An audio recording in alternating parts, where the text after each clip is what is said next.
Hey traders, let's take a moment to thank and feature one of our top sponsors, FX2 Funding. If you're looking to get funded, listen up. FX2 is offering traders the chance to trade with up to $200,000 in simulated capital and receive up to 85% of their results. If you're interested in getting started, use the link being dropped in the chat or the link down in the description below.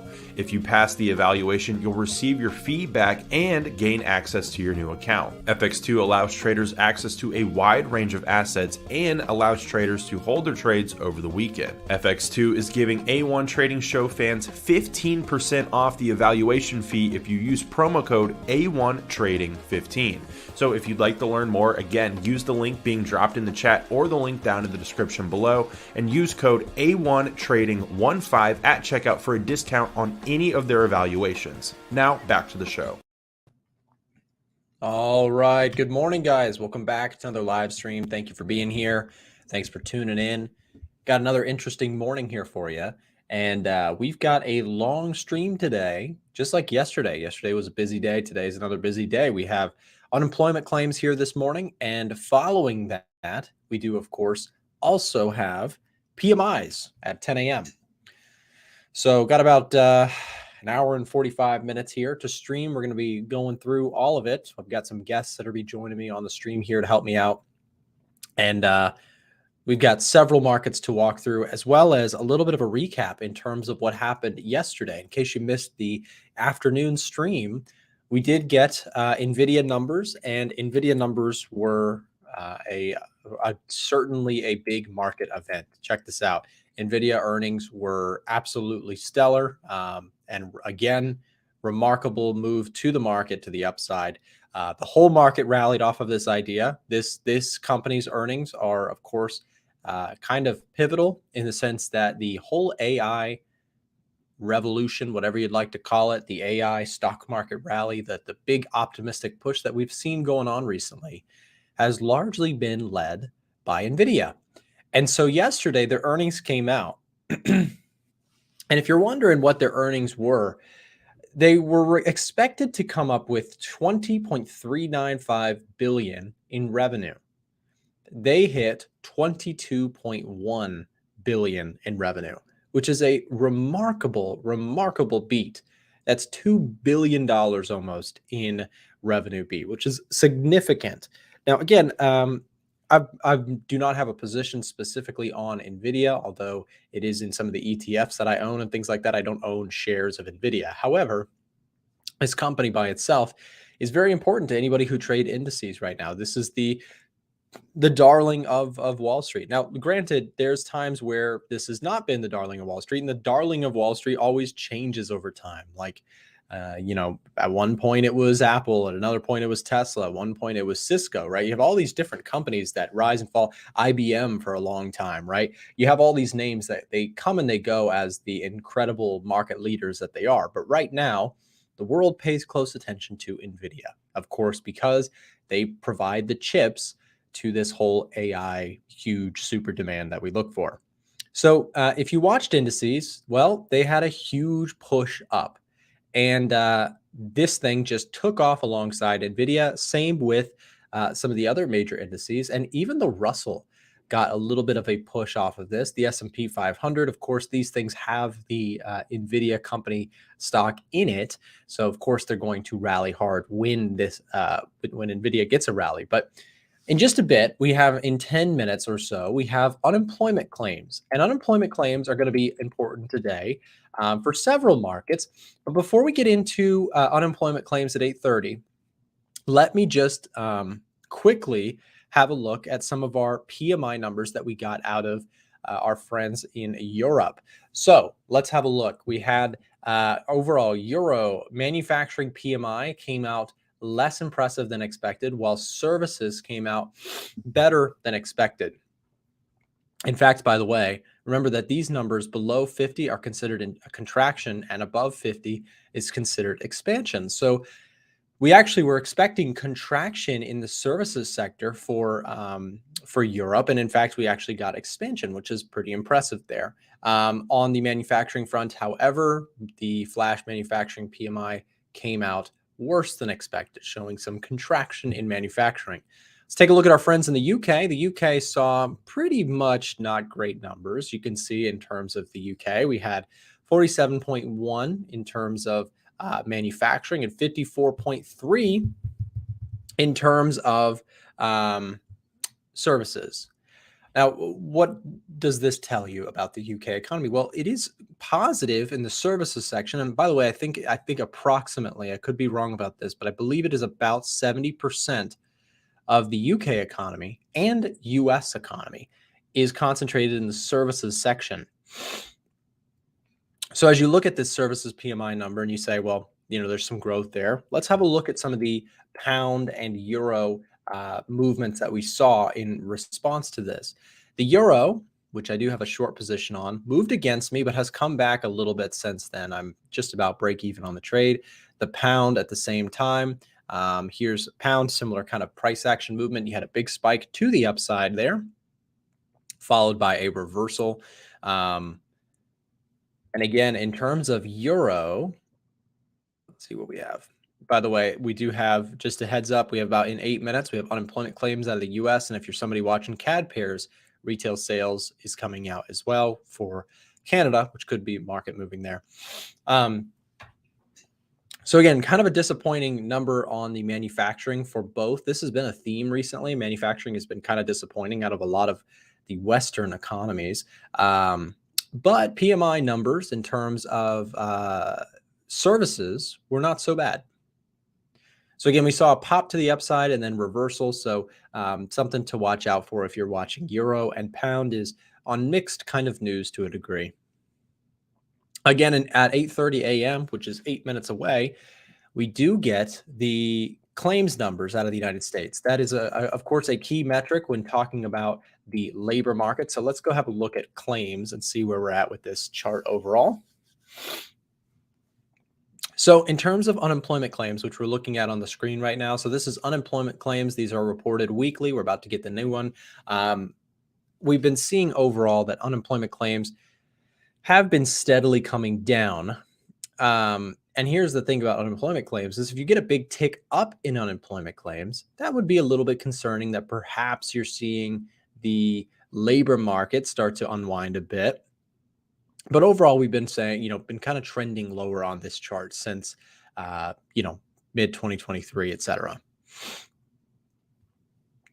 So what we look for here today is if you're somebody who's watching the US dollar, if this number comes out very low today, right, that would probably be a positive thing for the US dollar, because think about what this is telling us. If unemployment claims, people claiming unemployment, is lower than forecasts, the US dollar would look stronger because the economy is looking healthy. Remember, jobs are like the key indicator in terms of the strength of an economy. So if we do see some good data in terms of that, the dollar could be strong. Let's have a look at the dollar index while we're talking about it. Again, I mentioned I do have a position on the dollar index at the time. And look at this candle. This is kind of an interesting one to watch out for as we get into today's price action. We're looking at the daily chart. This is DXY, so it's the US dollar index. We are sitting at support, but noticeably so, we have actually just wicked underneath support. And let's watch how this candle closes. I'll say this, if the candle closes like lower than this, like if we take out today's lows and the dollar's just bearish, I'm probably going to stop out of my euro trade and be short-term kind of out of the idea of being dollar bullish. However, if this chart stays strong, if we even maybe go positive, that would be actually a very decisively bullish candle. Whereas you get this wick underneath support, this attempt to go lower, if it scoops the lows and kind of bounces back, it could actually signal that perhaps that's the bottoming of the dollar. But again, do we know that for sure? No, we were waiting to see. I do have positions already open, so we'll see if this does turn into a bigger bounce. But at this time, I am pretty well aware that if this thing does close underneath those lows, I probably need to be out of my position. Okay. So why stay bullish on the dollar? Well, price action is either going to confirm or deny this side of things. But with my trading, I do a mix of fundamentals and technicals. So most traders most retail traders, like 99% of their analysis is simply technical charts. They only look at charts. And, in my view, if you only look at technicals, if you never even consider fundamentals, you're missing a lot of the story. You're only looking at the price reaction to the fundamentals. You're not looking at the driving forces themselves. So if we consider fundamentals with the dollar, though, the story has been hot inflation. It's been, we get PMI numbers this morning. That'll be interesting out of the US. But it's been, high inflation, strong labor market, strong economic reads for the most part. So to me, that signals that the dollar should stay strong, should stay supported, unless we see a terrible PMI number or something that really draws away from that story today, which would likely lead to a stop out, in my view, in my personal trading. So again, if we can rally from here, then great.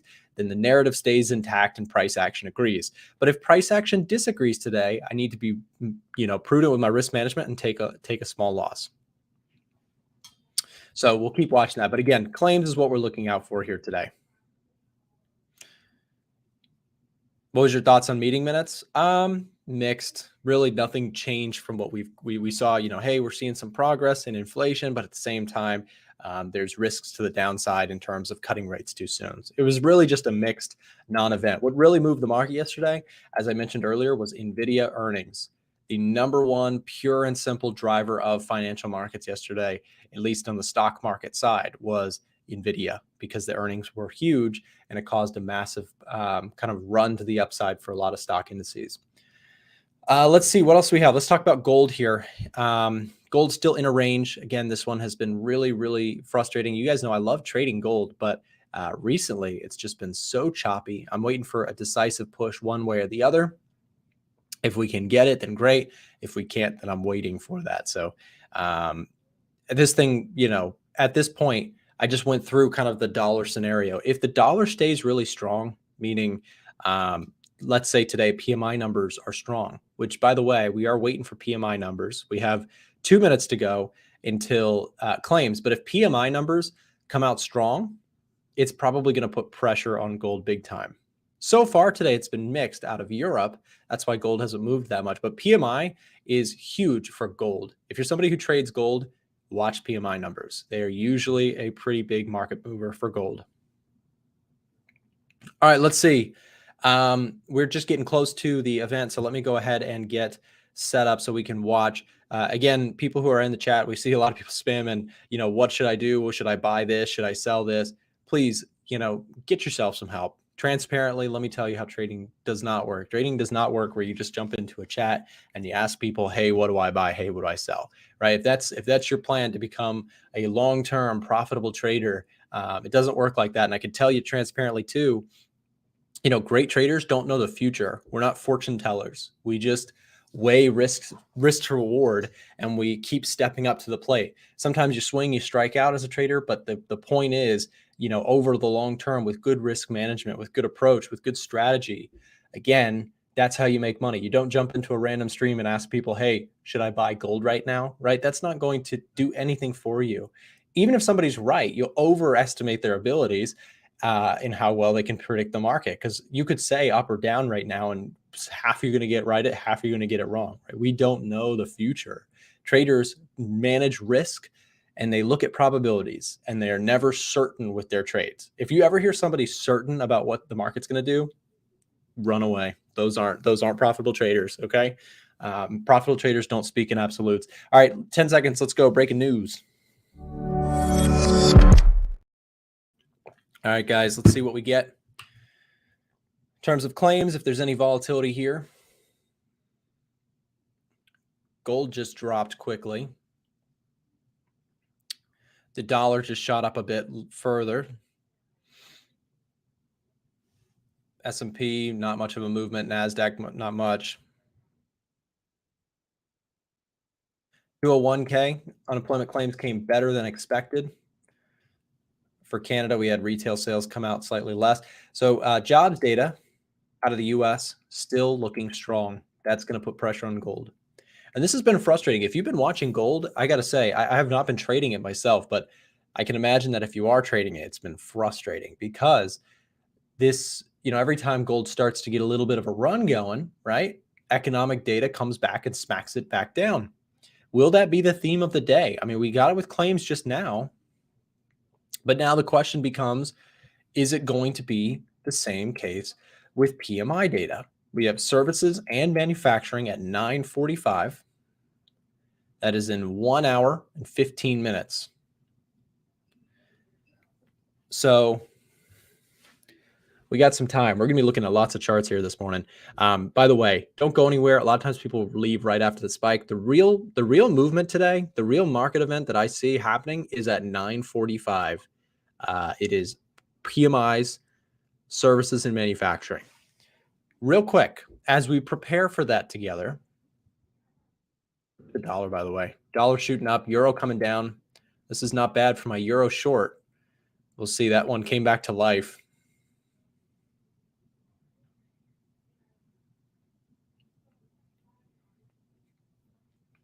Let me take a look. There's the dollar. Look at that. Not a bad candle. But again, too soon to call the day.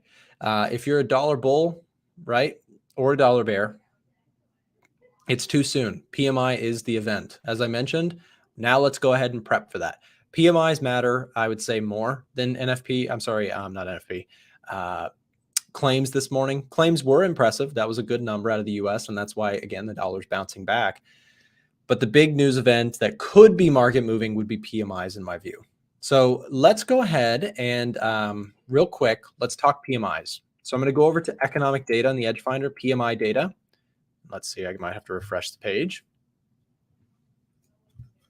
PMI data, of course, the purchasing managers index is going to be key here today, because what it's going to tell us, it's going to tell us, it's in many ways, it's somewhat of a leading indicator. So we've got services PMI loading in correctly. The other one should be loading. It's just my computer is working hard these days with these live streams. PMIs, right? With this, remember what we said about the 50 point. Higher than 50 is expansion, lower than 50 is contraction when it comes to PMI numbers. So if we get a PMI number that shows more strength, then what that would tell us about the US economy is that it's running strong. We're expecting here, oh, by the way, we got revised numbers. That's interesting. The expected numbers here today for services is 52.4. So if that number came in like 53, for example, that would be strong for the US dollar. If the manufacturing number came in at 51, those would be strong numbers for the US dollar, because what's that showing you? Well, that's showing you that in the manufacturing and services sector, collectively, growth in the economy, strong for the dollar, right? It starts to make sense when you tie all the different fundamental pieces together to get yourself kind of a full story on this front. But that's going to be probably arguably the biggest data point of the day, is that services and manufacturing PMI at 9:45. That's what I'm watching for on the dollar specifically. The indices will also be watching that as well. Pretty much right now, it seems like good news is good news. So if you get strong PMI data here today, it probably would push the indices higher, and weak PMI data would probably push the indices lower. Though this has been a fickle kind of relationship with the dollar recently. There's been actually some positive correlation in some ways between yields and the indices, but we'll have to keep watching that. I do have an oil position open. I'm long oil. Edge Finder gave us a nice bullish read on oil here recently. By the way, there's the manufacturing. It did load in. So we'll get those numbers here in just a bit. Let's go to top setups. I believe oil is still a top setup, but at one point it was very bullish. Yep, there's +6. Why is this bullish? Well, COT data. So big money was very long biased on the oil market. Seasonally, kind of getting a positive read. Trend is to the upside. The economic reads kind of mixed. That what's kind of holding us back on this front, by the way, is retail sales. Retail sales were a little disappointing last week, actually pretty disappointing. Inflation has been pretty hot. That's going to be a signal of strength for oil overall. Labor stats have been really strong. That's going to be good for oil. Why would labor being strong, talking about NFP, et cetera, why would that be strong for oil? Let's think about that for a moment. Here's the main reason. If labor is strong, it means that people are out there buying things and traveling, and there's a strong economy. Remember that a strong labor market is pretty key in showcasing a strong economy. Strong economies demand a lot of oil, right? This is how the Edge Finder's algorithm works. It looks at data, it computes things, and it generates outputs here. If you're somebody who's looking to use fundamentals and you don't already have a copy of the Edge Finder, we have 30 days access available. If you're somebody who's looking to try out our software, if you'd like to try out the tool that gets you access to COT data, smart money indicator, the bank forecast, retail positioning, the investor sentiment surveys, all sorts of stuff. If you would like to try this out, there's a 30-day option here. We'll drop the link here in the chat. If you click this link, you can apply for that 30-day trial. Click that link, fill it out. It takes like 2 seconds to fill out, and someone from our team will reach out to you with some information about that. So yeah, make sure, grab yourself that copy. Here's the thing. When we're looking at oil, as long as we continue to see, that's why PMI data, by the way, which you might ask, well, Nick, is the PMI data going to get factored in by the Edge Finder? The answer would be yes. Under the economic tab or economy, right?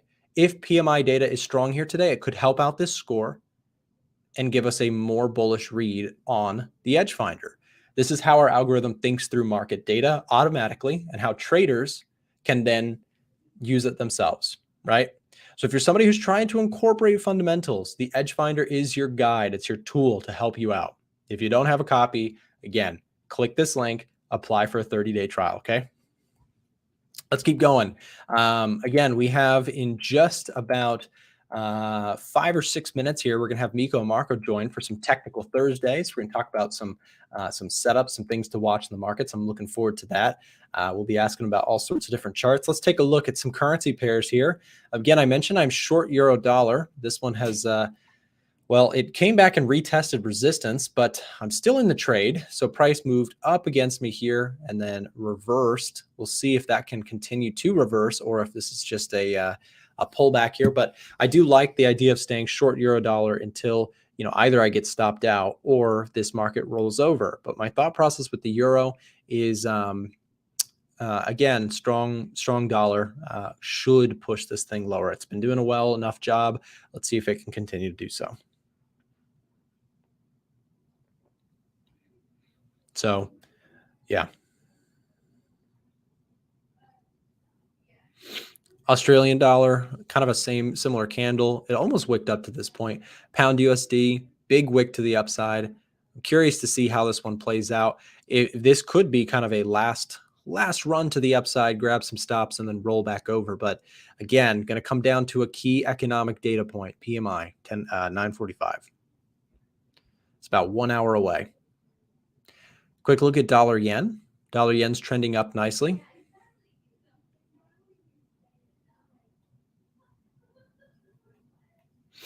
If you're watching the dollar yen on a 4-hour chart, this could be kind of interesting to watch for. If you're bullish dollar yen, a couple setups here.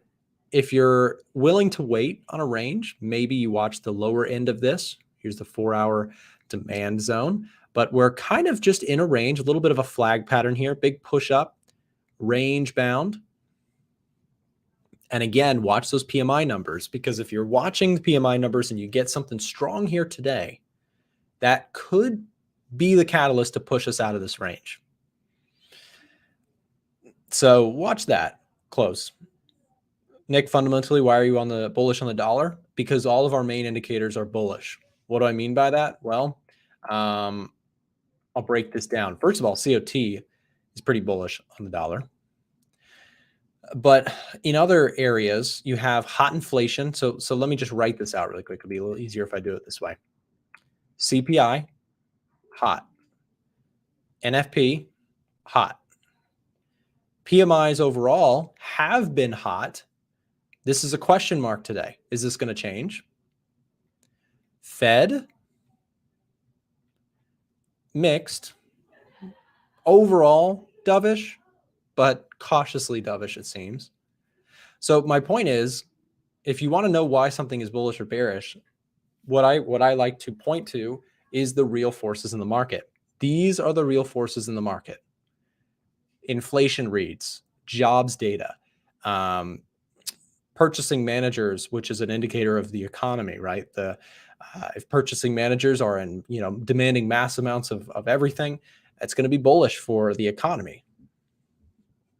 Does that make sense? Hopefully that answers your question. But these reads have been very strong for the US dollar, and we remain bullish on the dollar until something in that narrative cracks. Now, I'm not a perma bull on the dollar by any means. I was bearish the dollar at the turn of the year, which ended up being a really great play. As I was able to get long on some indices on the same basis of why I was bearish on the dollar. I traded the dollar short, traded the indices long, and it was a really nice kind of the end of the year rally. However, we flipped more into everything was hot data. So with this hot data overall, now not every piece of data has been perfect. You've had, I think it was the Philly Fed manufacturing. There was something that was really poor. Retail sales were poor for the dollar. So it's not a perfect story here for the dollar index, but you have to always kind of look at the collective. Nothing is going to be 100% when it comes to market data, just like technicals. There's not a technical strategy that's perfect. There's not fundamentals that are always every single time right. What we try and do on this channel, and more importantly, what we've automated with our software, is to look at all things that we consider to be significantly moving to the market, generate a bullish and bearish bias between the collective, and get a general sense. So if I'm not getting enough reads to get me into a setup, I may be very cautious to actually enter something. So in terms of the dollar pairs, the only one that I'm actually interested in trading right now on a bullish perspective is actually dollar yen. So dollar yen is getting a strong read on COT. Retail positioning is bearish against the dollar yen, so I like the upside there. Again, if retail traders are all short, we have to think about that as a possible bullish signal. I'll illustrate that here to you on the retail positioning page. Check this out. Look at this. So retail traders, 26% long, 74% short. So retail traders are really betting against the dollar yen right now. That to us is a contrarian bullish signal. So that's how we use data. Again, on this channel, what I hope you take away is that the best traders in the world are not just using support and resistance. Transparently, the best traders in the world, if you listen to managers that manage bajillions of dollars of money, do they ever talk about trend lines and support and resistance? No, they talk about macro market forces and the risks that they need to kind of account for. Professional money managers, they incorporate some level of market data and risk management into their trading. All of them, everyone who I've ever spoken to on this channel, I had a podcast series where I was interviewing a lot of people that manage money. They all talked about market data, right? They all were keen and aware to what the Fed was doing next, right? There's a theme there. If big, smart money managers are doing that, it's worth noting. It's worth considering, like, hey, why are they so intrigued in that data? Well, that's what took me down the rabbit hole that led me to being a way more profitable trader. Use market data, use it to your advantage, because again, I believe it to be way easier to find an edge in market data than it is to try and find an edge purely technicals. Can you do it? Sure you can. There are traders out there who trade just simple technical analysis and they're able to make money. I'm not disputing that. But I do think that for the average person, if you start to really embrace and understand market data, that is where, it's a lot easier to find kind of edges in the market to a degree. Riding the fundamental story is key. So anyways, that's the whole point of the Edge Finder. I mentioned it earlier. If you guys would like to try it for 30 days, click the link, 30 days. We'll drop the link here in the chat. 30 days access. If you'd like that, click the link. It's in the chat right now. Boom. There you go. Which broker is best? What do you use? Good question. It depends where you are. If you're in the US or somewhere else, I'm going to drop a link really quick. Hold on. If you're looking for brokers, here you go. Click this link. This will help you if you're somewhere outside of the US, or if you're in the US. There's people different people from different countries. So wherever you are from, that page will help you isolate a broker that might be better for you. And again, guys, remember the next big event is 9:45. We have manufacturing and services PMI. But in the meantime, to help us prep, we're going to take a look at some charts with Miko and Marco. I'm excited to talk to them here in just a moment for our Technical Thursdays session. So we're going to do that in just a moment. Speaking of brokers, we also have one that's about to be shown on the screen. This is one of our sponsors, Eightcap. They support our work here. And so what we'll do is we'll roll this quick break. We'll come back to Miko and Marco for some technical setups just after this. Attention A1 Trading Show fans. If you're interested in getting free access to the Edge Finder or our premium trade alerts, listen up. For a limited time, our show's partnered broker Eightcap is giving out free access to our products when you sign up for a new trading account with them. If you already have a broker, you may want to consider switching to Eightcap because of their low trading costs, a wide range of trading assets, and their amazing customer support. If you'd like to get access to our software and Discord server for free, click the link being dropped in the chat right now and ask one of our team members for more information. Don't miss your chance for free products and an award-winning broker. Now, back to the A1 Trading Show. All right, guys, and we are back with Miko and Marco for Technical Thursdays. Hey, guys, how's it going? What's Hello. up? Good to have you guys back. We are here on a day kind of ahead of what probably is the biggest mover of the day, which is PMI data, which comes out at 9:45, which for context, that's 1 hour from now, depending on which time frame or time zone you're in right now. The dollar's been pulling back. We've had indices ripping higher. Metals continue to be choppy. I'm curious to see, kind of what you guys are watching, and I guess we'll go to Marco first. Marco, you have a select set of markets, and I want to say to the audience, this is kind of cool. Every time we bring on Marco, he has a very select group of markets that he watches specifically, and I think that that's really cool. It's an important thing to kind of isolate which markets you're most comfortable in. So, Marco, take us through what you're watching for on your own watch list. Yep, sure. So, well, basically, all of the pairs are on the watch list. Euro US dollar, I'm seeing this V reversal pattern, or you can call it a cup and handle. So you usually get like a cup and then you get a handle, and then you get a push down.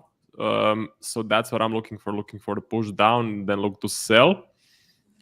On EJ, Euro Japanese Yen, this is highly ascending, and usually after an ascending channel such as this one, I do get a nice trend in the opposite direction. So on this one, I'm looking for sell setups as well, looking for that push down, of course.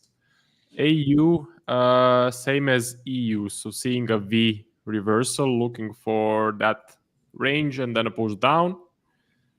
AJ is also ascending on a larger scale, definitely seeing an ascending channel. So what I'm looking for is that reversal in the opposite direction, and then possibly for a nice downtrend to start. So looking for sell setups. Pound showing the same as all of the other dollar pairs, so showing the V reversal here. So looking for the same thing. And the final one is NJ. This one is looking the cleanest, I would say, to me personally. It's printing a very nice ascending channel. And what I want to see is it ascend a bit more and then show me that reversal setup as well. So basically, I'm going to put every single one of them on the watch list because they're all printing some sort of a high probability pattern. I just need a confirmation. So the confirmation would be, in this case, it would be a leg down. That would be my confirmation. And then I would look to sell in that leg down or in some sort of a continuation pattern. Okay, yeah, that's cool. It's kind of cool just to see, Marco, when it comes to these streams. Sometimes we all get on here and it's like we all have no setups, and other times it's like, okay, now we actually have a lot of stuff potentially forming. So I wonder if Miko has the same kind of feel for us here today. Miko, what are you watching here today? Any setup? Yeah, there's a few pairs I am looking at, but at the moment, nothing is presenting itself to me just yet. I'm keeping my eye on some dollar pairs. I've been looking at NZD USD, which has recently had a nice breakout of this consolidation here. So I'm looking to see if we can have a retest of this area around 0.616. So if I pull back onto that air level, I see some good rejection. I'm happy to take some longs there, and especially the same with NZD CAD, which is very similar to NZD USD. NZD CAD has had a bit more of a convincing breakout, but same type of setup, consolidation, strong breakout to the upside. So I'm looking to see if we can come back and retest this area for some longs as well. I have been looking at Euro USD, but at the moment, I'm kind of keeping my eye on DXY because I haven't quite made up my mind yet with the dollar, because we did take out this low here quite convincingly. So I was looking to see if this level will hold or not. We broke through, which tell me that the bears are back in control, but now we're coming back up quite aggressively, as Marco was talking, with that kind of V-shape kind of price action there, strong momentum down, and equally the same back up as well. So for me, I'm kind of on the fence with dollar a little bit. But nonetheless, as the USD looks like a good buy to me, as the CAD looks like a good buy as well. So I'm kind of waiting to see if those can pull back. But yeah, I haven't quite made up my mind with dollar going forward. Yeah, and I wanted to mention, if we show my screen for a second, Chandler, I thought this was kind of interesting, Miko. You pointed out that on the 4-hour chart, you kind of have this this break and retest looking candle. And then what's interesting is that if you flip over to the daily, it's a different picture. Like it's like forming a long wick on the bottom. However, this is probably a good thought study in waiting for a candle to close, because not only that, we also have data coming out, which is likely to move the dollar a good bit in the next hour or so. Mm-hmm. So I thought that was kind of interesting, worth mentioning. You know, on the lower time frames, you're getting possibly a break retest, but if that data comes out strong, you may get a pop to the upside. So I feel like the daily candle here will be interesting to watch for the close, because, you know, I don't know if you would agree, Miko, but I feel like if this closes green, that actually could be kind of a short-term bullish reversal signal on the dollar. We've had, you know, a week of selling on the dollar. Could it be time for a little bit of a bounce back? I think the answer will come from PMIs, but from a technical perspective, watching how that candle closes, I think will be really interesting on the dollar. I don't know. What do you think? Yeah, no, I completely agree, because Yeah. I've been looking at the DXY in kind of the same way in terms of this uptrend. This was our last low, which gave us that high. So I was talking on my stream about if we do break through this low here, that kind of invalidates the sells. But the way the market is moving very, very sharply, if we recover this back above that area, this to me looks like potentially a big fake out, because I want my breakouts to be very impulsive, very strong, because those are the moves I want to follow. If the market makes a strong move in one direction, then I'm looking for the retracement of that. So if the market is going to break through this area, I really want it to push away, really tell me that the bears are in control. And of course, that kind of illustrates the daily candle closure. If the daily candle closes down here, that's a really convincing break. But if we come straight back above, that to me is a bit of a red flag. I might not necessarily look for dollar longs, but it doesn't really give me a lot of confidence to the downside. So yeah, I do agree. Yeah, it'll be interesting to continue to watch that. On the index front, it's been a straight shot to the upside. I don't know if you guys you know, ever tune in or listen to any stock news, but yesterday we had Nvidia earnings, and it was a blockbuster event for the stock market. Stock market jumped on this as Nvidia's earnings were just massively better than expected. You know, that company has been leading the whole stock market rally. But I wonder, you know, when I think of you know, markets moving like this always makes me think of Marco and his strategy, which is a lot of those big kind of one directional momentum pushes. Marco, do you have any thoughts on the S&P or the NASDAQ, any of the indices right now? I'll take a look at the S&P.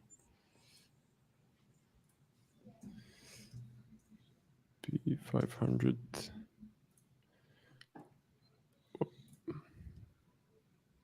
Sorry, this is the wrong data source. Do you have the ticker that you were looking at? Yeah, just do SPX 500. SPX 500. Yeah, there you go. Ah, nice, cool. So let me get on the 1 hour. Let me see. Oh, this is looking really nice. Yeah, really nice on the 1 hour. Yeah, I figured that might kind of suit your style in terms of price action. Yeah, this is exactly what I'm looking for. So consecutive breaks of the low in the descending channel. You have 1, 2, 3, 4, 5, 6 times, which is really rare and really great to see. Weakness to the downside as well. No major bearish legs, and then you get this major bullish leg to the upside. Then you get a continuation after that. No shift in the pullback. So just by judging the momentum, this is gonna continue even higher for me. I mean, we're getting to the high, so that's true. But with this sort of momentum, with this sort of a descending channel, it's very high probability we're going to see more upside on the S&P. Yeah, this is looking very impulsive. So Take a trade anywhere Marco, here. how do you answer? How do you enter into a trade if you're looking at this and you say, okay, I know you don't trade this specific chart, Mhm. but if you Mhm. did, how would you take on an entry for this trade? And again, kind of explain that for our audience. Sure. So either on the flag or on the Mhm. on the break and retest or on the reversal. So where I would have been in is probably from here. So when I saw this would be the signature I would be looking at after the descending channel. This is the signature. Then I put a pending buy limit on the high here on this high. I don't know which type of stop loss for this particular instrument, but let's say it's, what is it? So let's say it's around here, and then basically wait to get tagged in. And price usually does this, especially after this descending channel. That's one way to do it. So Mhm. just in the beginning of the uptrend, or Which I would think, be looking not for- to cut you off, Marco, but I think Mhm. Miko probably would agree with that. He likes his engulfing candles as well, right? Right, Miko? Mhm. Am I speaking correctly there? Very much so. That's Yeah. 90% of the way I enter my trades. Fair enough. So basically, or another way is to just get in on the pullback. Let's say here, a flag formation to form. So something like this to form. That would be something I would be looking for, or just basically a small pullback, break of the high, retest. I think Nick, you're trading these sort of setups. I think Miko as well, right? So just a simple flag, simple break and retest. It's textbook stuff, has been used for decades. Yep. It's all about Yep, the par and- price action. It's not about the entries. It's about this. It's about this clean channel. It's about this momentum. It's about this pullback not showing any selling pressure and just no sign of slowing down or stopping. So that's really good. Yeah, it's been a monster, and again, that's what I guess sort of happens when it comes to catalysts. When you get big earnings, and I know that obviously I don't really trade individual stocks, and I don't think you guys do either. But Nvidia's earnings were so pivotal to the market, and it's something to think about. Even if you don't trade these things, it's understanding the environment we're in. It's two letters. It's AI, right? Everybody is just on fire about AI. That's what's driving the stock market higher.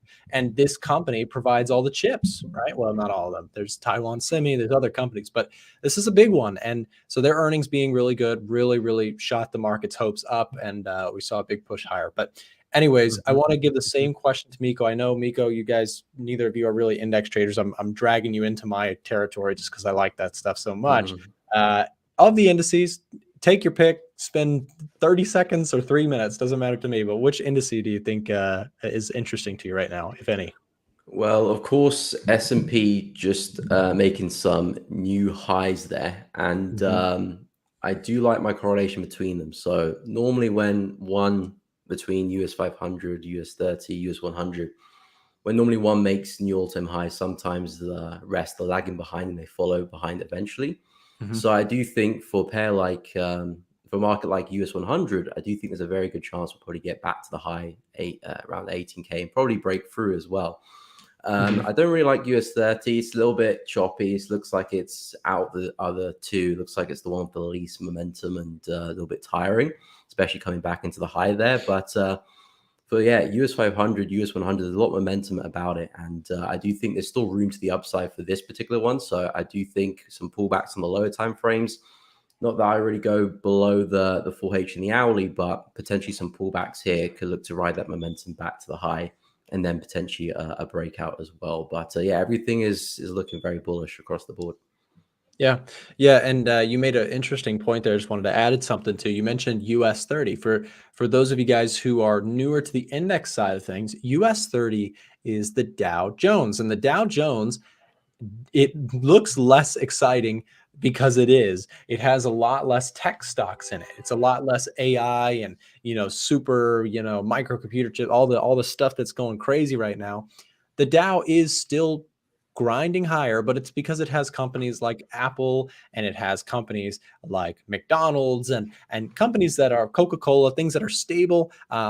this of the indices is not nearly as, I guess, exciting in today's current era as something like the NASDAQ, which is full of, the growth game changers right now on Wall Street. So just thought that was interesting. I guess next up, we've talked some currencies, we've talked indices. I guess we have to talk a little gold.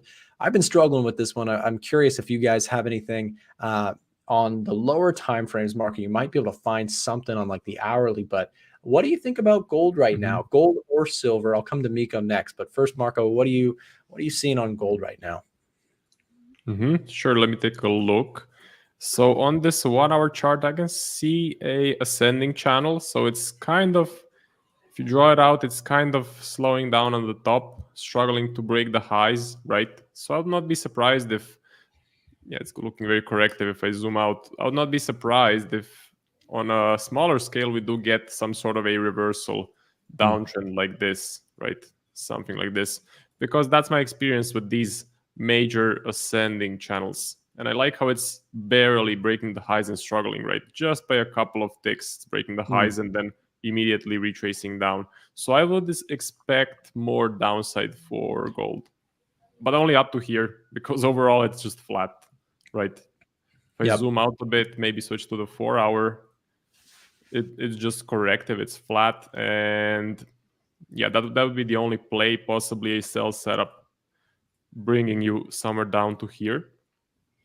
That could be a short-term play. Any major trends, I don't see them. Okay, fair enough. Yeah, I kind of agree. Gold has been a frustrating one to watch. It's been real choppy, but as you guys know, half the audience is like gold super fans, so we try and cover it for them. Miko, same question to you: gold or silver?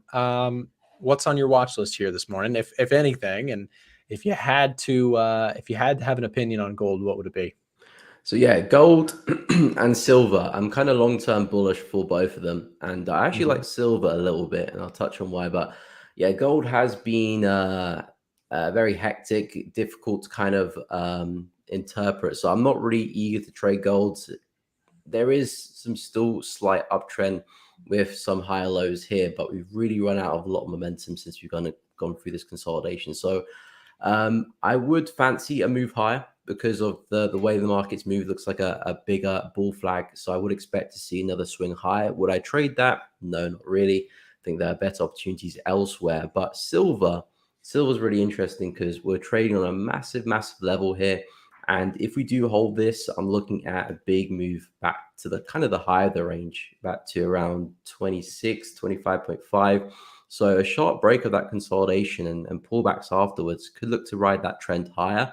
And for both of them, I do think eventually we probably will see a move higher. But whether we kind of consolidate, dance around, maybe take a dive one more time is up in the air. But the price action hasn't been great for both of them for a while.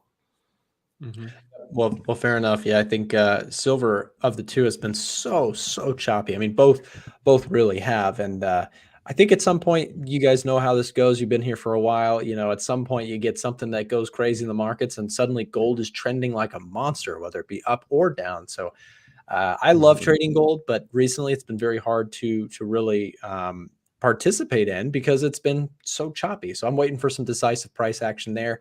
Probably get it right around the same time we get some decisive price action on the dollar. As you mentioned, Miko, that's been kind of we're still waiting for clear signs of bullishness or bearishness there. I also do want to just say real quick, plug on the chat here. For those of you guys who are hanging out with us, do me a favor, do the show a favor. We try and support everybody who comes on our show. We don't pay people to come on here. These people are coming on. Miko, Marco do a great job each week sharing ideas, totally free to the audience. We're trying to add value to the trading community. If you could help me by helping them out, show them some support on their YouTube channels. They put out great content themselves. We've linked their channels in the chat right now. Make sure to click those links. Go subscribe to Miko, go subscribe to Marco on their own YouTube channels.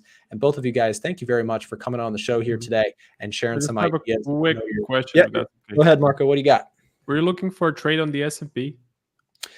Well, you know what? I guess it's time to come clean. I had a trade on the NASDAQ and I got stopped out down here. So I am I am. You can't see it, but I like half my body is just sliced to pieces right now because I took battle scars from that one. I'm in a lot of pain, but we will wait patiently for the re-entry. So Yeah, it thank you still looks for nice. exposing me. No, it happens to the best. But yeah, I'm waiting for re-entries. I would like Yeah, to get yeah, in for sure. on the NASDAQ. I like the story of the AI side of stuff, as long as I can trade it with good risk management. And clearly, sometimes the cost of good risk management is you end up just paying for insurance that you didn't need. So that's what happened with my stop loss. Anyways, Yeah, thank it you guys happens. for coming on the show. Appreciate you coming in, and everybody make sure to go show some support to these guys. See you guys. Appreciate it. Bye. Bye. All right. Okay, guys, and we're going to take another just real quick break before we bring on Ivan. I need a break before he gets on here because I got ripped once. I know I'm going to get ripped by Ivan. He's the ripper of the stream. So we'll bring in Ivan just after this. We're going to take a quick break.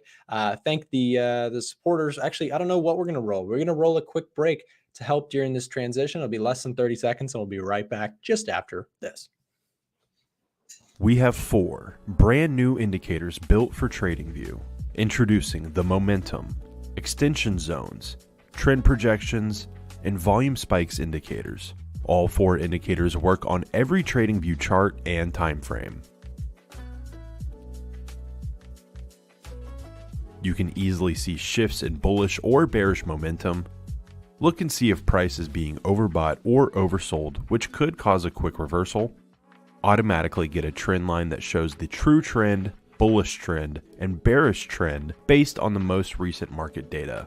Get notified instantly of big spikes in volume to help you find breakouts. All 4 are available now at a1trading.com and can get set up in just a few minutes. Go check out our brand new line of TradingView indicators today.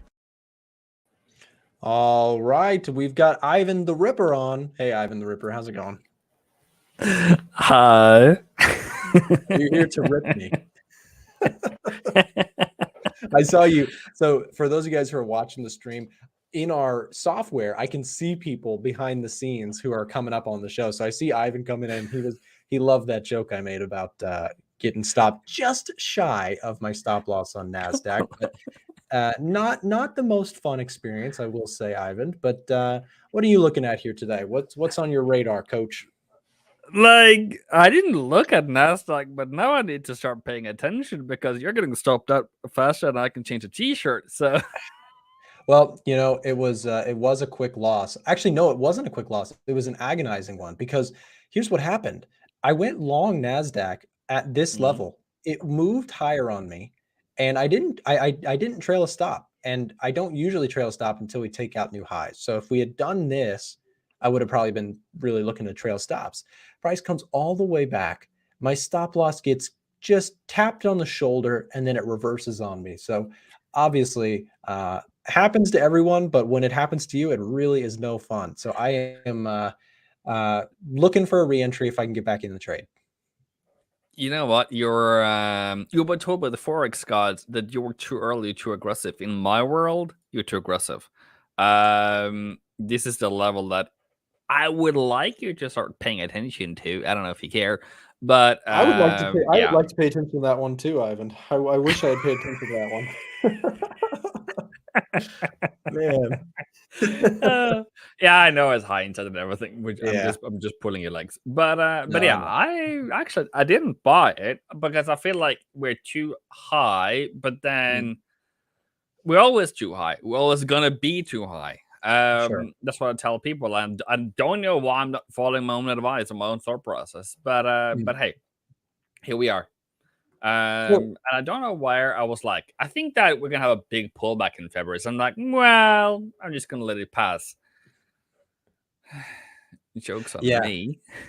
Well, it's been crazy because what kind of happened here, well, this move has been overnight and rapid and powerful. It's all from one stock's earnings.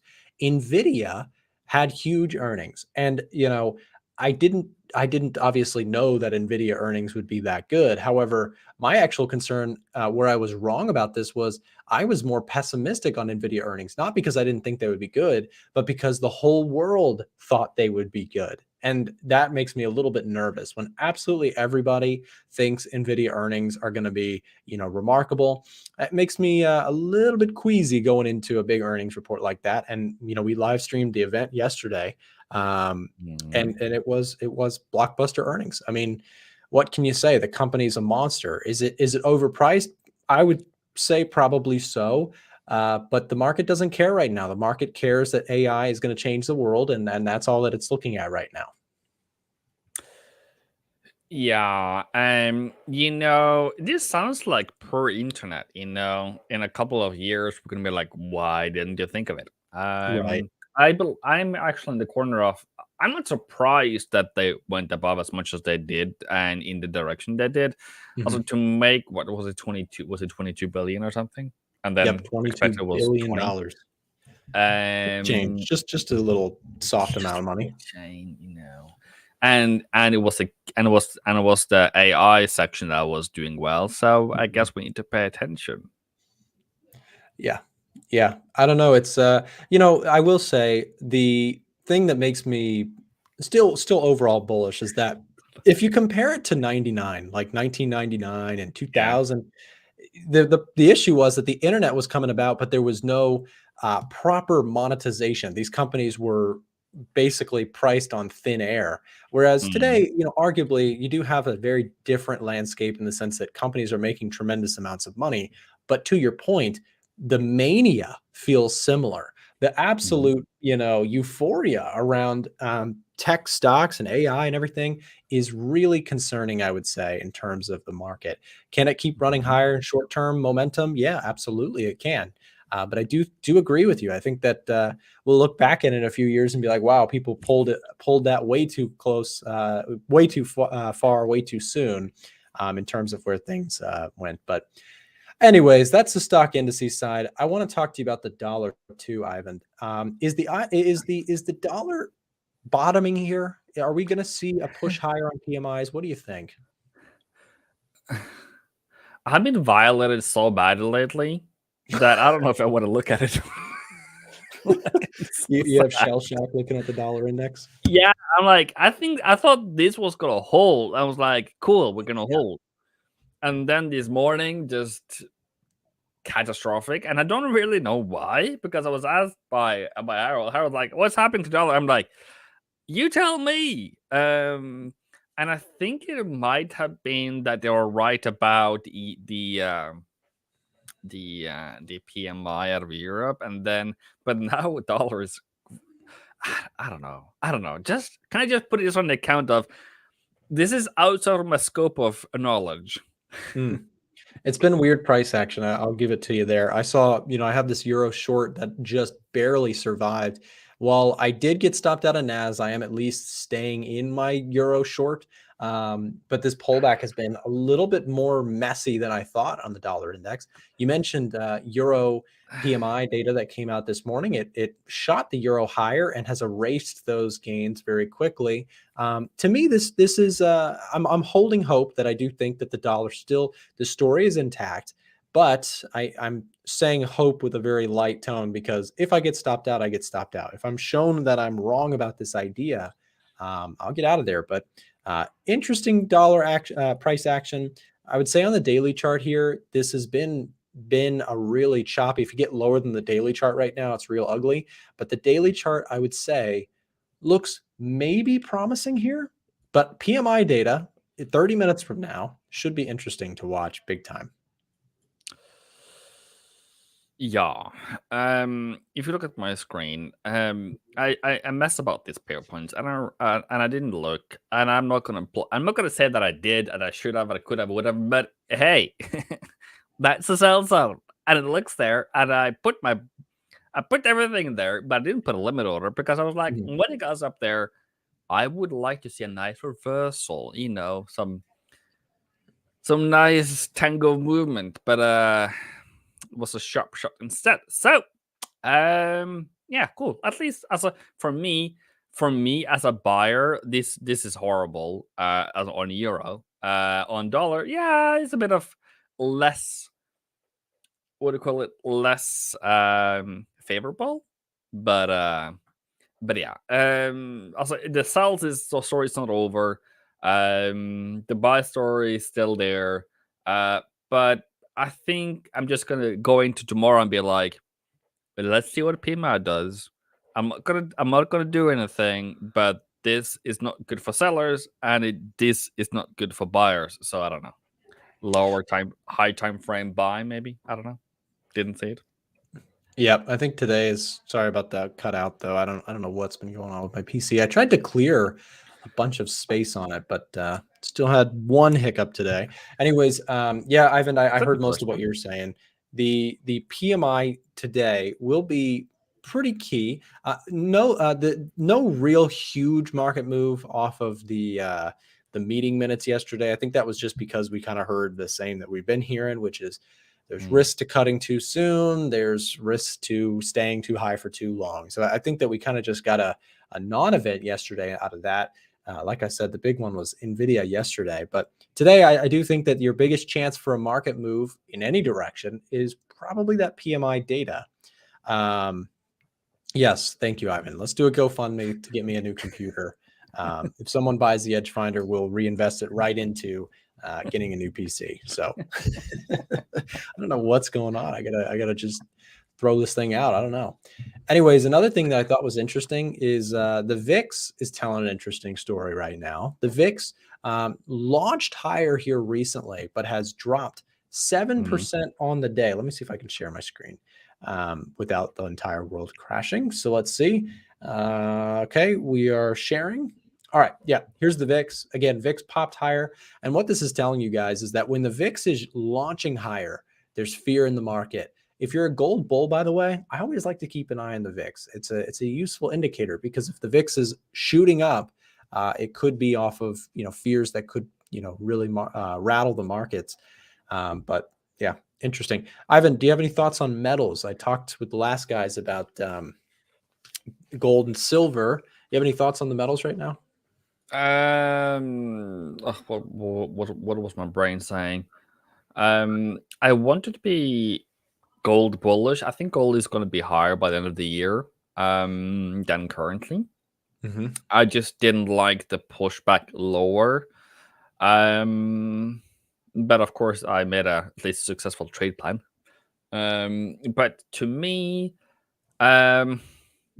I'm always late, but this is like we don't know where we're going. But if this can be like a bottom for the long term, I think that is a bit hopeful at the moment. But as a meaning, this one should go higher when we peak inflation, and we haven't peaked yet, so it's still somewhere in the drawer. But yeah, higher for longer isn't great, but I think this is. But in a bit, it's going to go higher. So I'm looking for bullish setups, but this is not in the area I want it to be. Yeah, I've kind of thought too, Ivan, that when it comes to gold, there's several potential catalysts that could come into the picture for like the second half of the year. The obvious one being, eventually rate cuts start to become a more practical thing, and the actual first cut starts to come.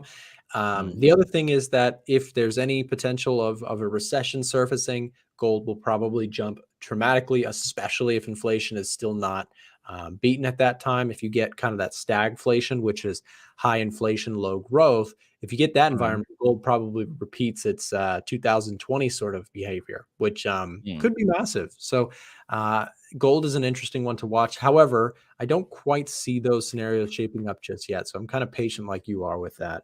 But will be interesting to watch. Again, rate cuts. Do you know when the first rate cut is currently expected off the top of your head? The Fed Watch Tool. I think it's for euro. No, for dollar. Yeah, for dollar. I think it's June. I think it was now going to be nowadays. Because CME. Because it was pushed out of March. It was pushed out of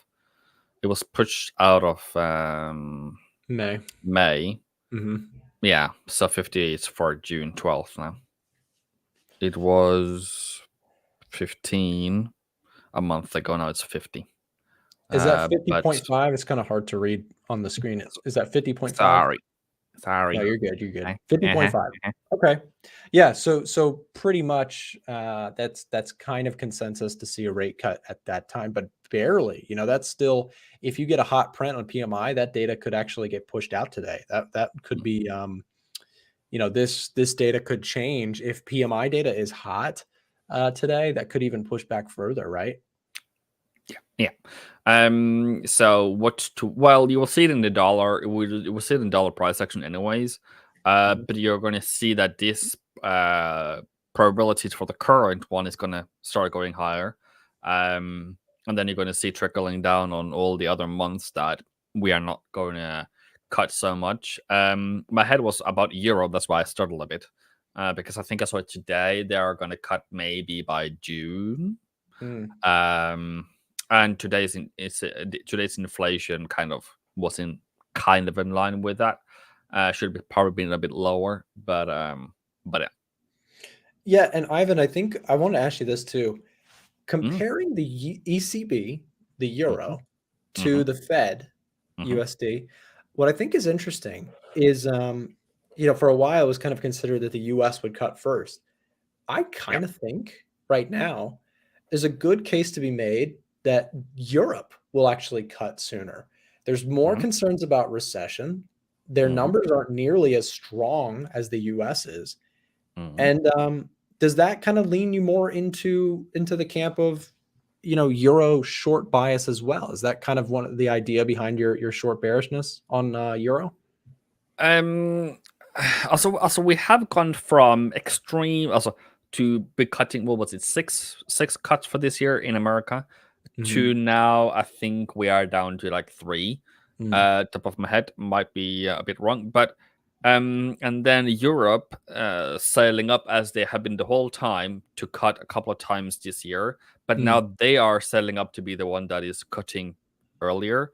But I just want to update like my brain on you guys. So we have CAD yesterday.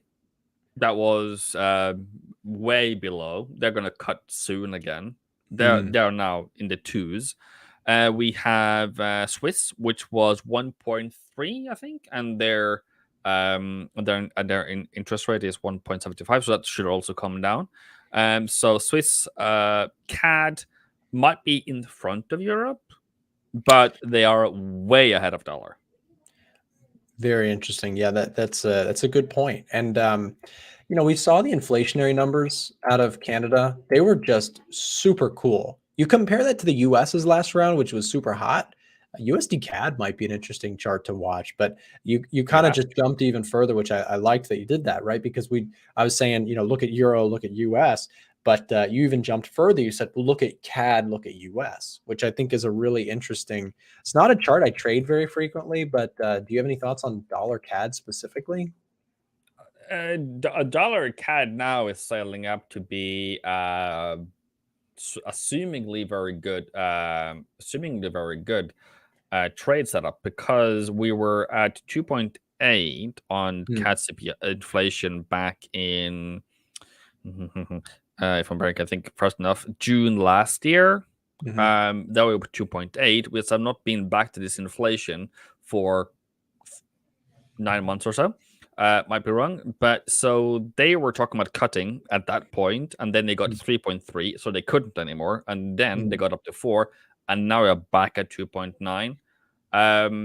So we're going to see the shift, and I think that every moment, or any moment, or every moment that the Bank of Canada speaks, dollar is going to become weaker, and it's going to be a very good, or potentially at least, it's going to be a very good carry trade for as long as dollar is trading. So that means New Zealand CAD and Australian CAD should be good longer term buying opportunities.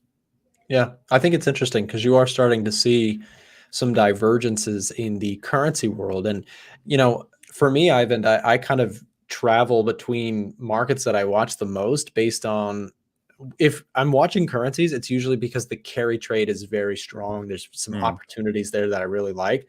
And if it's not so attractive, I'm more in the indices and gold. So I kind of traverse back and forth But it should be interesting to see if some interest rates start to come down relative to others. It could actually create some opportunities. Dollar yen, for example, has been a really nice carry. If you've been trading that long, you've been collecting a nice positive swap. What do you think about dollar yen? Any thoughts on this one? We haven't talked about the yen today. Yeah, we haven't. I have been a bit confused on that one lately. And yeah, I can see you share my screen, but that's not what I was looking at. But for dollar yen, also, it's messy. It's bullish, high ball out. And in my eyes, with the current slowing in their growth, with the current stance, with the slowing of inflation, that can't hike or that can't look for that. So with dollar being higher for longer, it's a bullish case. Though we have been in a range lately, we have ever since the beginning of 2024, we have been rising 6.89%, and I think we're going to continue doing that. So Yeah, it's just about having a deeper pullback. It's been interesting. It's one of the few dollar crosses that's getting a bullish read on the edge finder. Part of the reason is that commitment of traders data still shows a lot of lean against the yen and in favor of the dollar. Other yen crosses, you got pound yen on there and Kiwi yen. Pound yen is an interesting one. Pound yen is getting almost a full blue read on the edge finder. Do you have any thoughts on maybe pound pairs in general, but specifically pound yen? Do you have any thoughts on that one? Okay, where's my brain? That pound, they've been talking about cutting, or at least opening up for the cutting, and then inflation didn't come kind of how they wanted. But they're still at 4.1 or something? Like something very high. The pound, yeah. Is that the latest one? Yeah, almost 4. So they're still very high, and they said yesterday they're gonna cut. Bailey said they're gonna be open to cut earlier before it hits 2%, which is okay. Everyone does that, so it's kind of in that sense bearish, but the inflation's still high.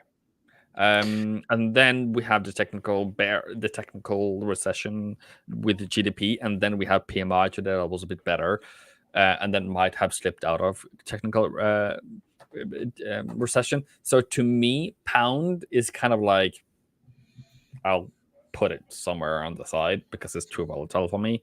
So when that becomes bearish, technically with dollar strength, I'll sell it and then leave it at that. Yep.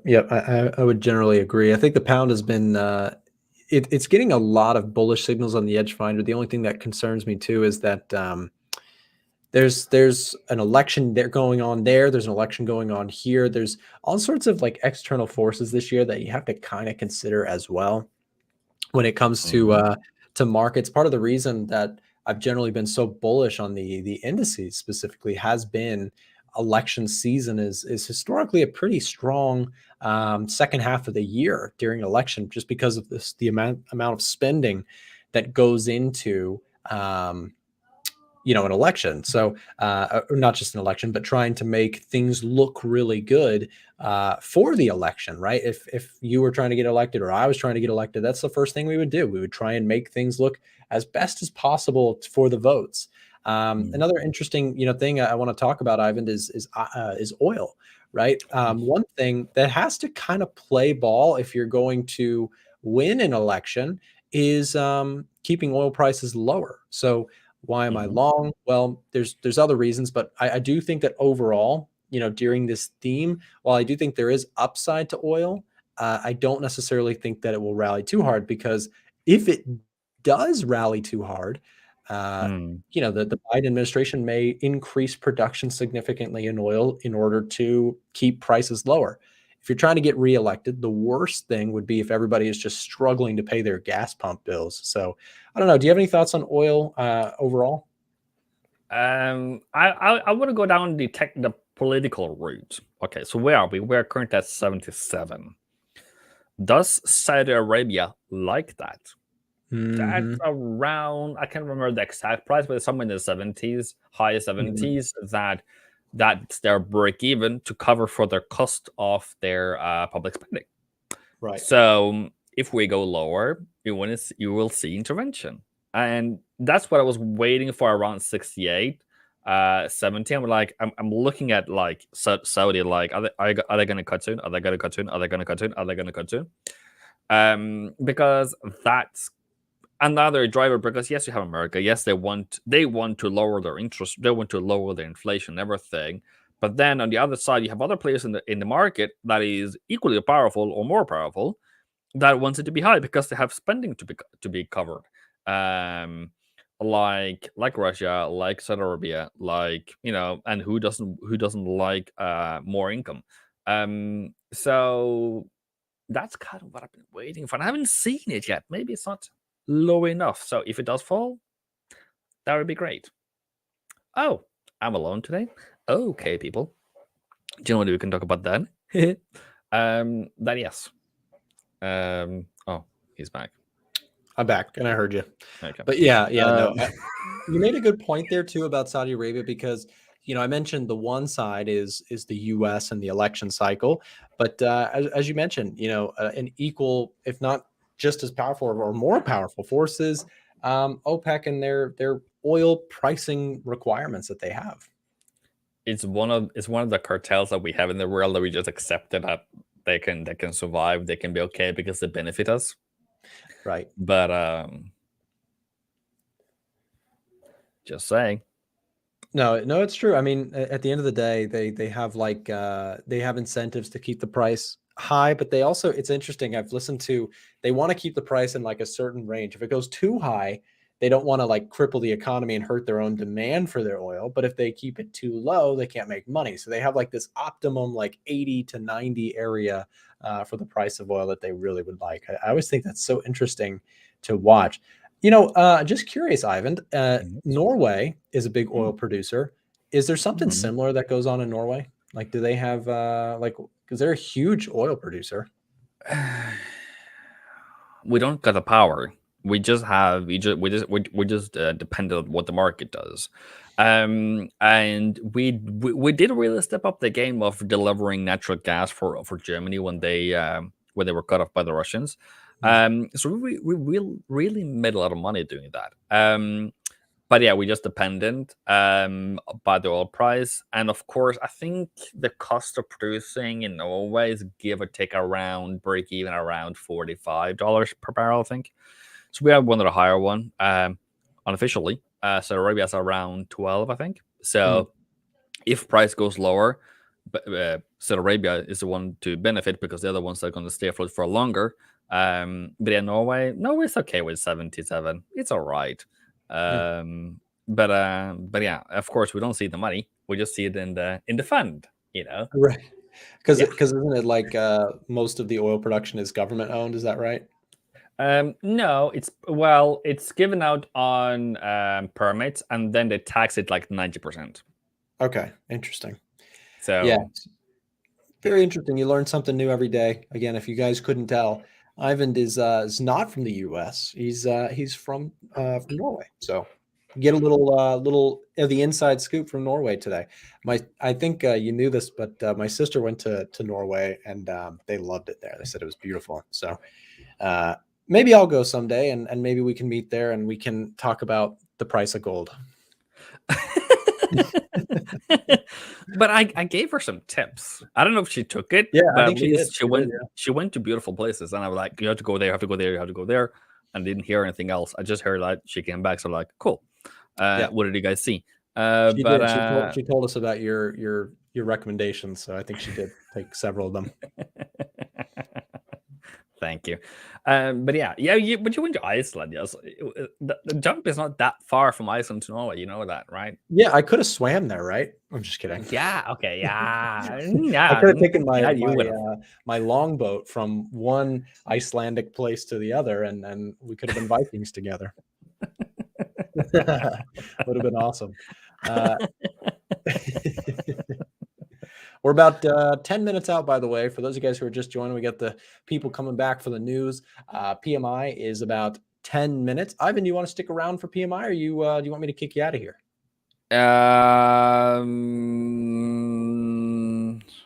Good question. I can answer you in 5 minutes. Then it's 5 minutes until the meeting anyway, until the news anyways.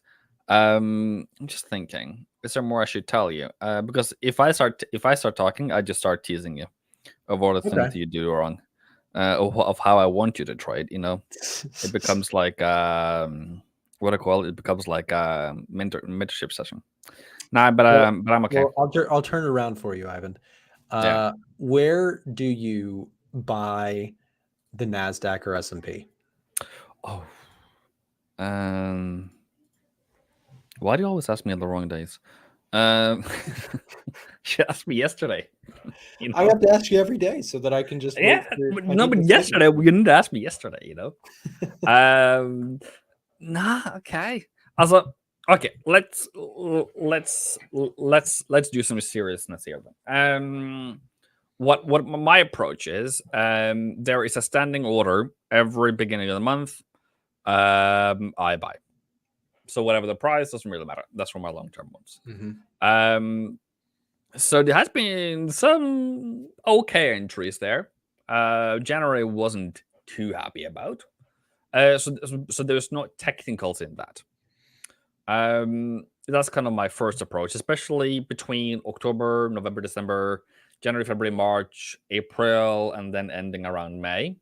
Is kind of where I do this. And then when we have these deeper pullbacks, I was criticized last year for doing that, but I'm like, I don't care. And now we can see who ended up on the good side.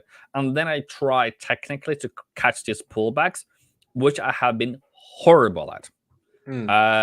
So of course now I should have bought that. Of course we should have. It's 2% up or whatever. And we are at 50,000, and I think we're going to go to 10,000 by the end of the unless they squeeze it. But the easy peasy lemon squeezy part is something like that in March. So a new higher high, wait for it to make an even higher high, then come back down to this kind of support. So that's probably a trade in like a week or two, because now it's gone, unless it's come back down there again or down there again to 49,000, 4,900, sorry, and then 48 something. Yeah, and I do think what's interesting here, Ivan, I have to pull this up because all the index people that I speak with have pointed this out. The second half of February is seasonally, and let me share my screen because I'm before my computer crashes again. We will share the screen. There you go. Okay, so check this out. Seasonality of the S&P 500, last 10-year historical weekly performance. This is seasonally one of the worst periods of the year. Second half of February, we've seen historically a little bit of weakness in the S&P. Now, for the exact reason as to why that happens, I don't know. But seasonal patterns have been really strong. If you traded seasonally last year on the S&P 500, you probably outperformed. Like, it followed suit perfectly last year. Like, we saw the end of the year fourth quarter rally that we usually see. We saw the summer sell-offs. We saw everything kind of play out seasonally well. With the second half of February being somewhat more of a weak period of time, it will be interesting. You just drew a chart that I really agree with. If that seasonality doesn't come true this year and you just straight up see a rip through the highs, then yeah, I think in mid-March or sometime in March, maybe it's time to buy the pullback. However, if that February seasonality does come true, you may get a chance to buy it at a pullback here, back down at the lows. Now, again, we just had a huge rip, so that could take some time to get there.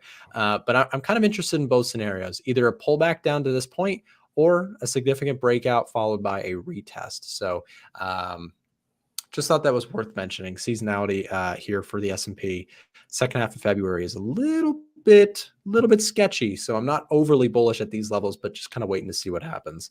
Of course, we have PMI in just about 5 minutes here to go. And Of course, we'll do Ivan, break us down for what is important about PMI. What should people who are in the audience be looking for? What's the thought process here? Okay. The lecture on PMI on TraderNick's YouTube channel. Number one. So PMI is the purchasing manager index. They have asked a bunch of people about their orders, employment, future profits, like their general activity. So PMI is what they are currently doing and expecting to be doing. So it's a pretty early indication of future economic activity that comes into like inflation around like 2 or 3 months later, comes into GDP a bit later, so you can start kind of having in mind about what the inflation is going to do, the economy is going to do ahead. So it's a leading indicator that we have for manufacturing and for services. Services like business, and there's always like restaurants and hotels and what do you call it, cruise, and manufacturing is manufacturing. So for us, this should be above 50. This is a whole number. So 50 is like the midpoint between expanding, and below 50, it's a contracting outlook. So currently we're expecting at 50.5 from the manufacturing, which is great. That's 1 point, and then we want it to be beaten. 5.52 is it's all right. It's not too bad. But we're also around 50. It's not the best place in the world to be, but because during COVID we were around 60. I remember those times. I was like, wow, this is great. But and then we had a dip to like 43. So we're climbing slightly, and this will show improvement in the economy. It is a dollar bullish situation if we get a beat, because we don't really want this to go higher, because we want it to slow down with the inflation. That's you did a great job, Ivan. That was perfect.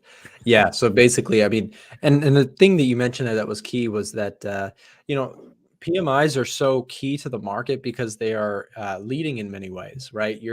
If you surveyed a bunch of people who are in charge of hiring and spending within these manufacturing and services sector, you're getting the kind of the boots on the ground read, if you will, as to what the outlook is like.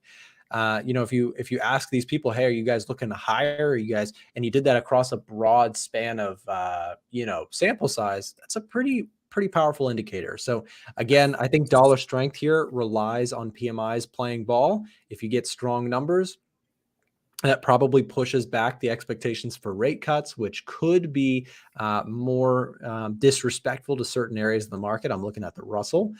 So we'll keep an eye on that. But we're coming in here just about 2 minutes. I'll go ahead and set up my screen so we can react, and fingers crossed we don't crash on the actual news release. Although I wouldn't also not be too shocked. Let me switch over to all markets here. All right. I think, if I'm not too wrong about it, it should be across 17,000 data points.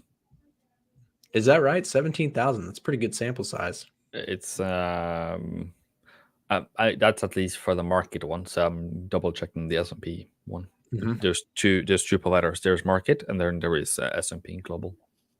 Yep. And guys, we're about 1 minute out. Just as you can see on the screen here, I'll break it down for you. You've got the indices, S&P, NASDAQ, Dow over on the far left. You got your dollar index here front and center, euro dollar, pound dollar, gold, which is taking a huge dive right now, and oil on the bottom right. So whatever chart you're interested in, just keep an eye here. I'm sure we'll react to the numbers here. We got about 45 seconds to go before PMI numbers do get dropped.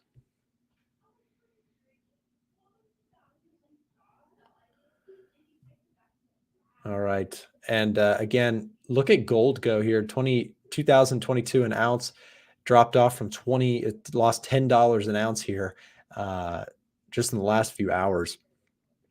I am long oil, so I would like to see oil continue higher. Again, PMIs will probably impact both sides over here, and in some ways inversely, right? Strong economic data. Breaking news coming in 10 seconds. All right, let's see what we get.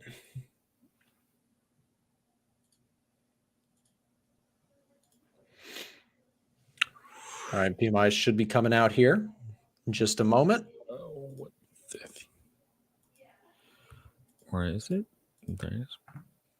All right, so we had 51. 51.5 compared to 50.5. So manufacturing was hotter than expected. Those services were cooler. And just to note, services is the larger of the two components of the U.S. economy. So let's see how is the let's see how the charts are reacting. S&P and NAS haven't moved much. Dollar index giving back some gains. Again, as I mentioned, services being the bigger component of the two. Ivan, what are your thoughts and reaction to this? Look at your oil trade. Yep, it's staying alive. We'll take it. A bit of a mix, I would argue. Yeah, manufacturing is better than expected, but services, the great one, is lower. Still about 50, so it's right now it's just a pricing out the expectation versus the real versus actual. So it's still gonna keep dollar in a bid, but of course this gives hope to the bears, at least for some small minutes at least. Yeah, I mean, I think again the key thing here is you might say, well, Nick, Ivan, the numbers they're mixed. Why is the dollar not? But it's because the services is the larger of the two. So this is a larger component of the economy. So this underperforming expectations is going to have a little bit more drag than the manufacturing's positive can assist. So something to mention there. I was just trying to double confirm my my statement, but survey gets responded by roughly 28,000 global companies. So okay, fair enough. I was a bit off, but fair enough. Yeah. So to me, it doesn't make me more bullish on the dollar. To be honest with you, it should be what do you call them? Ball out should be happy about the pullback on the dollar yen. So, but I think it's just generally volatility, get some bearishness into it, and then we'll continue bullish going forward. Yep, fair enough. And gold here shot lower and has come back pretty strong since then already. You mentioned dollar yen poking higher and pulling back here. Should be interesting to see. There's Nvidia. Look at that. Crazy. 773 an ounce. I mean, a share. Crazy. 14%. NASDAQ, S&P both pushing higher here this morning, both up over 1%. Crazy. Well, we should have, could have, We should have bought it. Yeah.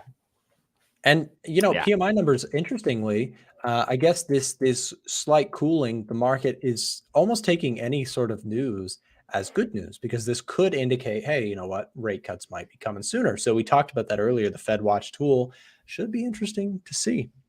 But Ivan, we'll leave that for the next one. I got to get off the stream. I've been on for a while. So thank you for coming on. I do want to say, for those of you guys who are listening, who would like to hear more from Ivan, he actually does one-on-one coaching. And if you're interested in that one-on-one coaching, you can find him in our Discord. He also has his own YouTube channel. We'll drop the link. So find his link here in the chat if you'd like to go support him, follow on his channel. And again, you can sign up for coaching one-on-one if that's something you're interested in. Ivan, thank you very much for coming on and reacting to PMIs with me. Thank you very much for having me. All right. See ya. All right, guys. And that's going to wrap it up for me. Again, a crazy more.